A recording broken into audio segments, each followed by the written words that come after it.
Hi there everyone, welcome to my channel. I'm Amaranth the Rain and I am so excited to be talking to you and doing this video. I have been waiting on construction to finish in my new room, so I had a space, to do this and it would look a lot nicer and be a little more soundproof from the kiddos. And yeah, so it's finally done. And I'm really sorry about the lighting. It wasn't like this. Okay, so real quick. This is my fourth time, maybe fifth, doing this video. So when I first started, the lighting was perfect. The sun was going down. It was like highlighting this place up beautifully. I was here for it. I was really excited. And then I kept messing up, so I had to restart. And then this last time, the sun was almost down because it's just now gone. And it was going down. I was halfway through. Everything was going well. I was so excited. And then my phone died. Yeah. And I'm new at this, and I had a lot of stress and anxiety trying to figure out which video editor to use, and I'm broke, so I'm not gonna pay for something right now. And so trying to figure out what does and doesn't work, and still really haven't fully figured it out. So I need minimal editing possible at this moment, and so here we are. Fifth time, sixth time is the charm. Okay, so it is the end of May, and I am disappointed that I'm just now coming out with a video for Mental Health Awareness Month, but life happened. This only just got finished in the middle of the month, and so working with what I got. The videos will be better moving forward as I get more of a hang of it. So thank you for watching at my beginning stage. So in honor of mental health awareness, I wanted to talk specifically about borderline personality disorder. It is one of the mental health struggles, situation, one of the things that I have, and I think that there is a lot of misunderstanding and stigma and kind of curiosity that goes around this. And so I am going to make a lot of different videos about it, and I'm probably going to do mental health awareness month, couple of videos, even though it's going to be going into June. We're just going to do our own thing around here. So I just want to touch on a couple things today and just make sure I get this video out. So let's start with, and this is my notepad. I will always have my handy dandy notepad. Space kitties. I think it's adorable. Moving on. Google defines borderline personality disorder as a mental disorder characterized by unstable moods, behavior, and relationships. Sounds about right to an extent. I mean, it sounds right. I feel like there's more to it, because of course there is, but quick definition is what we've got here. And then some of the quick symptoms is emotional instability, feelings of worthlessness, insecurity, impulsiveness, impaired social relationships. Sorry, I lost where I was. Self-harm is a huge symptom, side effect. I'm not really sure what it'd be considered, but borderline causes a lot of self-harm. So there's a big stigma. I think the biggest one that I know of, correct me if I'm wrong, please, But the biggest one that I am aware of when it comes to my disorder is that we're dangerous, and that like our the way that we are is going to like somehow rub off on other people, that we're really manipulative and just evil, and that's just not the case. That is not how we are. That is not inherently who we are. Borderline as a whole, like people with borderline as a whole, are not like that. We are more often than not traumatized people that have been living in a severe state of survival for X amount of time. And with the intensity of our emotions and the way that we process and handle things sometimes, just inherently, like it's not something that we can control. It's not something, honestly, that unless we were told and we didn't, like if there was just us, we would think that it's completely normal because of how natural it comes, if that makes any sense. So it's not like we choose to be like this. This is not a way of life that we enjoy. And actually, 7 in 10 people with borderline attempt to unalive themselves. I am part of that 7. And 1 in 10 completely go through with unaliving themselves. And we are definitely more of a danger to ourselves than to other people. We don't want to hurt other people. We want to care for other people, and we want care back. But the tricky thing about getting that care back is where things get kind of hard for us. We have a hard time accepting it, realizing it, knowing that we deserve it. Finding that right person too is really hard for us because, again, with our messy relationships that we usually have, whether it's romantic or whatever, just our relationships usually are toxic or abusive or just not right for us, and or them as well. And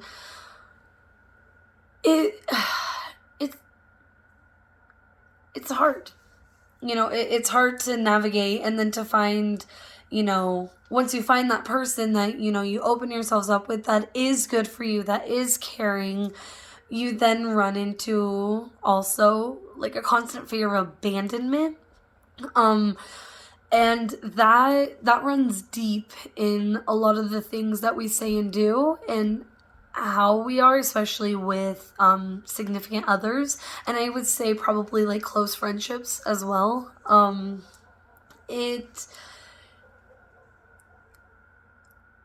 hard. It's hard to put into words, because it's so complex and it runs so deep, and it can be really hard to identify on your own sometimes.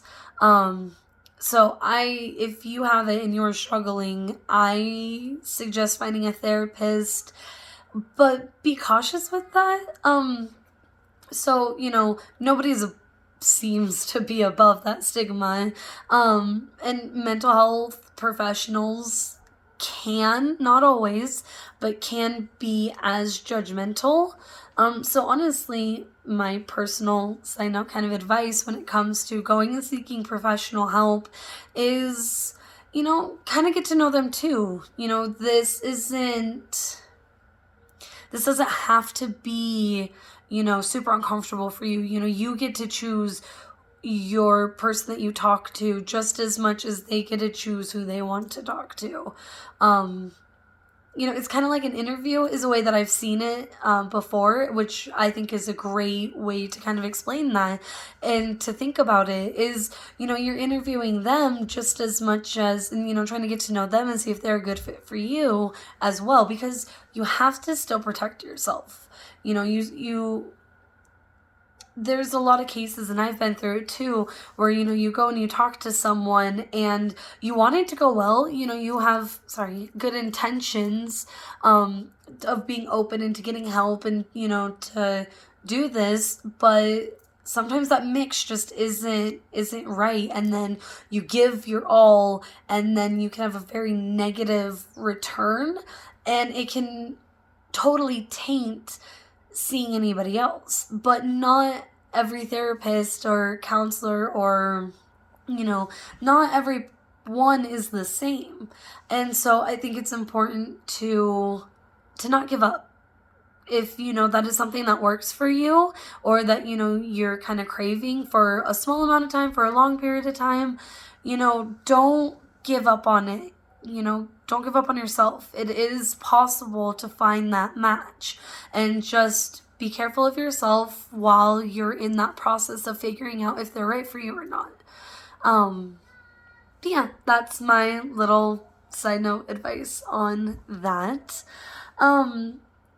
But so there's a lot of stigma around borderlines that, we are incredibly selfish, that we're manipulative, that we're attention seeking, that we're liars, we're just drama queens. I heard attention seeking a lot. That one gets me, because, even if you can't understand the emotion or the way that, somebody is,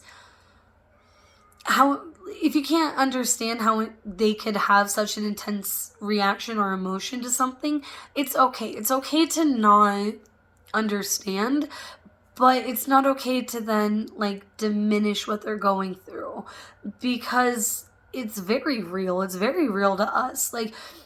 And it's not something that, we want to do. It's not like we want to have these, extreme bursts of sadness that just, it feels like death. It feels hopeless.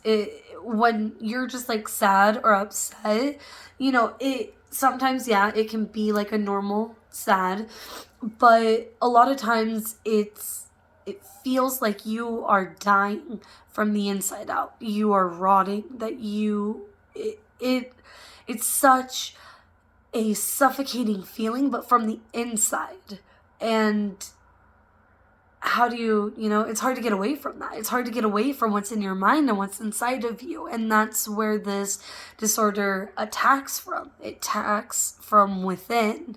And that's a complicated, scary place, and it's hard to get through it, especially, when you think about the fact that, okay, so we're traumatized, so a lot of us, yes, we have borderline, but then we also have, I have anxiety, I have, complex or something. It's been a really long time since I've been diagnosed with, everything, but I have a, extreme depression diagnosis. I have multiple anxieties. I have borderline. I have ADHD, PTSD, so it can be hard to figure out what is what.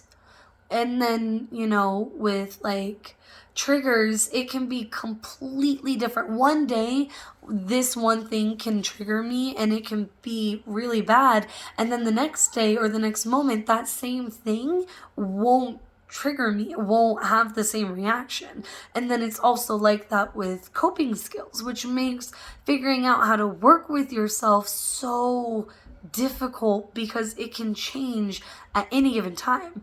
And then these extreme emotions of sadness and feeling like you're dying inside, anger that feels like a volcano erupting. You are the angriest that you could be, and it could, oh God, that one sucks. That one's hard. That one is probably the hardest one for me when it comes to my borderline, is that BPD anger and the outburst, because it's so sudden and it's so big.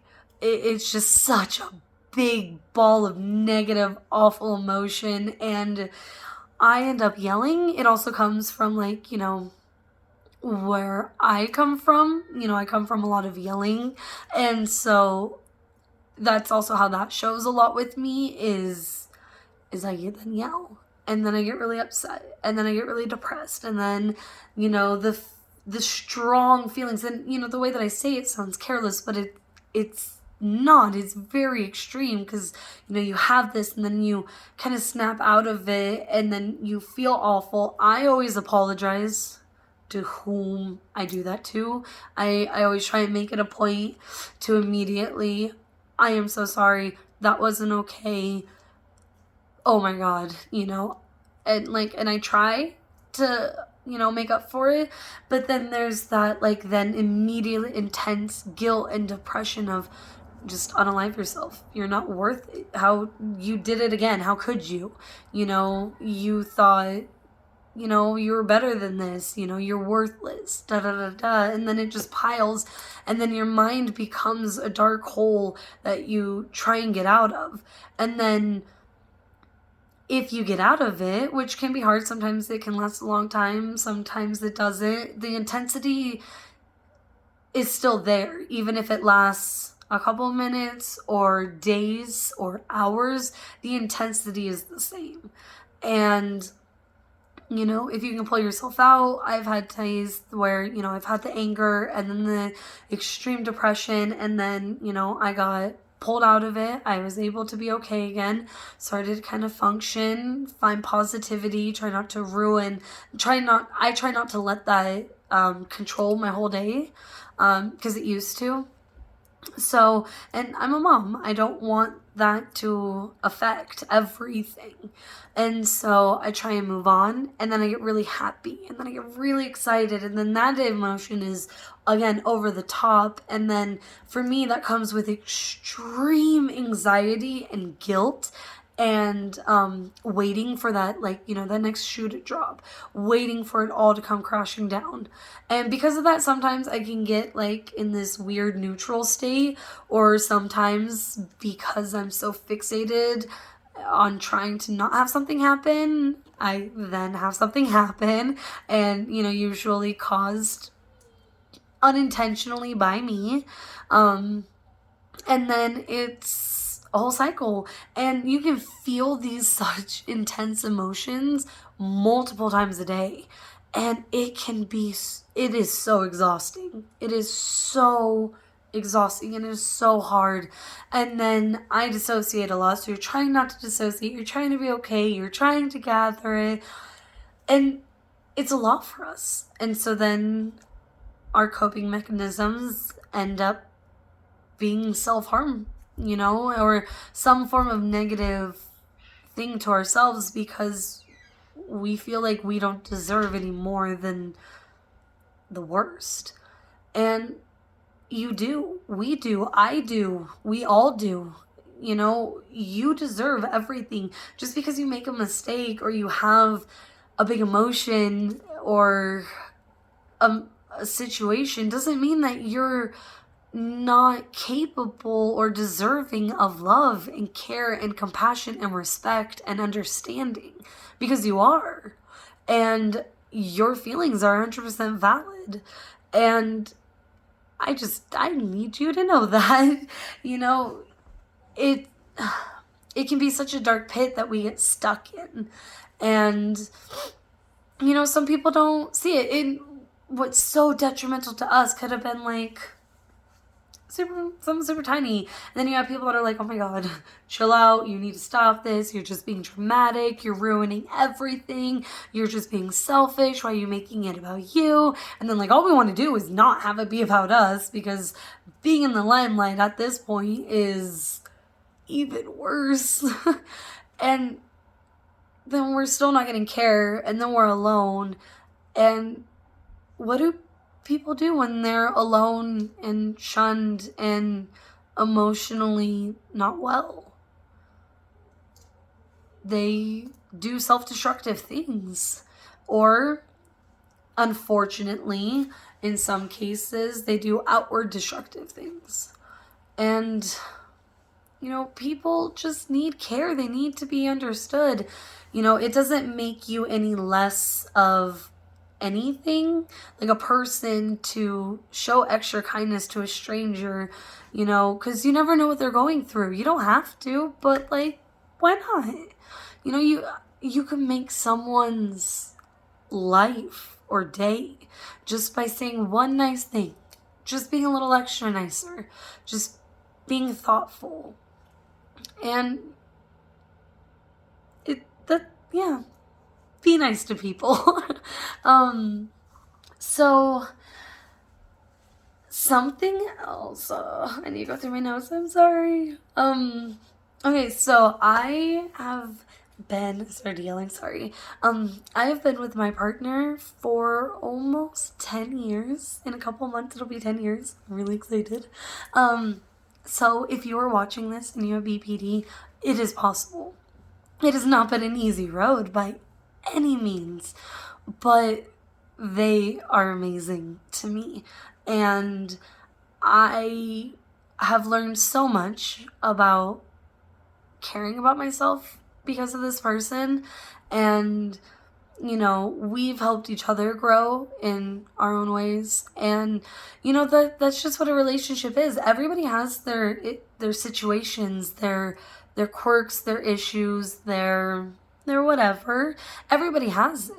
So, you know, it's just different levels, and it's finding that person that, you know, their things work with your mental things, and you guys can help each other grow and be better, and, you know, together from it, and yeah, grow.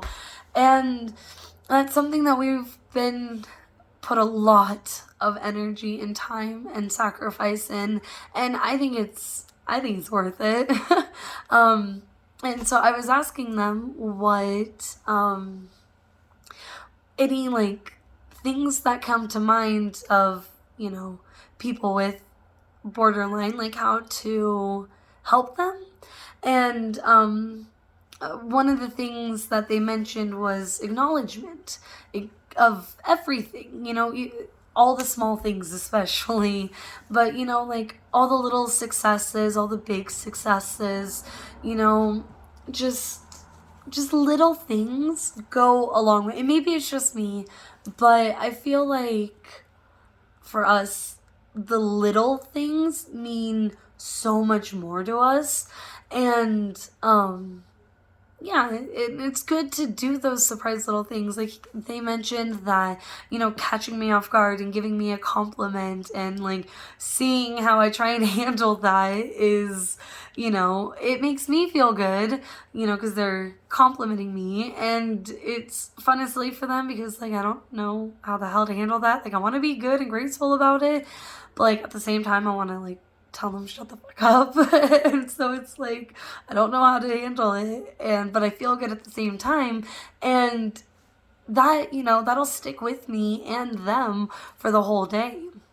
And for me, I love the random little acts of like super silliness, because I don't know if everybody's like this, but with me and my borderline and my situations, the little acts of love can sometimes just give me a lot of guilt and anxiety, because like if I feel like I haven't been doing my part in that, or like giving them enough love and care, I'll be concerned that, you know, maybe they're just saying that, maybe it's them showing that like I'm not doing enough, you know, or, you know, just things start to race through my mind, or like I don't deserve it, or sometimes it makes me angry and upset. Not like angry, but it makes me like kind of standoffish, because again, that feeling of unworthiness and that distorted self-image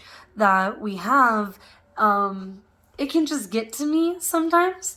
But random acts of silliness, I love that, because that, like with the fear of abandonment, and like I feel like I never know where they're actually at. I never know if like they're just saying that to make me feel better, so then I'll like stop being whatever and make it easier on them, or if they actually mean it, or, you know, whatever. But when they show that like silliness with you, you know they're okay with you, because who's silly and fun and weird with somebody that they're not happy with, that they're not comfortable with, you know? And then it takes that kind of like anxiety and like pressure off of me and my brain of like how to interpret it. It's just, oh, they're being silly and they want to have fun with me. Like, what more, you know, is that to read into? And so it's those little things that count. And then I can think about that moving forward for like maybe the rest of the day or the next day. I could be like, oh my gosh, am I like this? Is there an issue? And then I could think back to it and be like, no, well, we just had this like super silly fun time. He obviously wouldn't do that if we weren't okay. So, you know, if you have somebody with borderline, I suggest random fun moments of silly time, playfulness, you know. It's a good, innocent way to show that you care and, you know, that things are okay. So I'm trying to figure out if I should like keep going or if I should wait for the next video. Alright, I'm gonna end real quick with this last kind of thought. So, healing and bettering yourself, it looks and feels a lot of different ways. Sometimes it's really hopeful and really happy and really positive. You know, you feel on top of the world. And sometimes it feels like you're taking 10 steps back, and if you move forward, it's only like 1 or 2. And so it seems like it doesn't matter, but it does.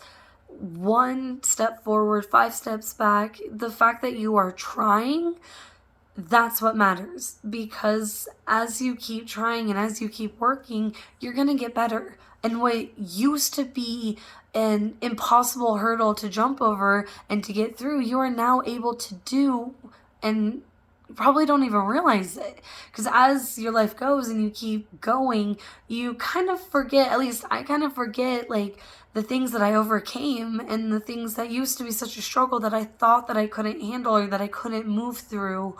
I can handle a lot better now. It's like, yeah, okay, whatever, but like this, and I have to stop and be like, no, I did do that. You did do that. You overcame something worse than this. You know, you can handle it. You are strong. You are capable. And you're worth it. You are so beyond worth it. And that's where I'm going to end today. Your healing can feel messy, but it's progress. And every little bit of progress is what matters. Thank you so much for watching this video. If you liked it, thumbs up. If you didn't, thumbs down. That's totally fine. If you have any suggestions on how I do things, this is not going to be the end layout. This is not the final, but yeah, if you have any suggestions or comments or thoughts or anything, please leave it in the description below. Thank you so much for watching, and I hope you have a beautifully magical day.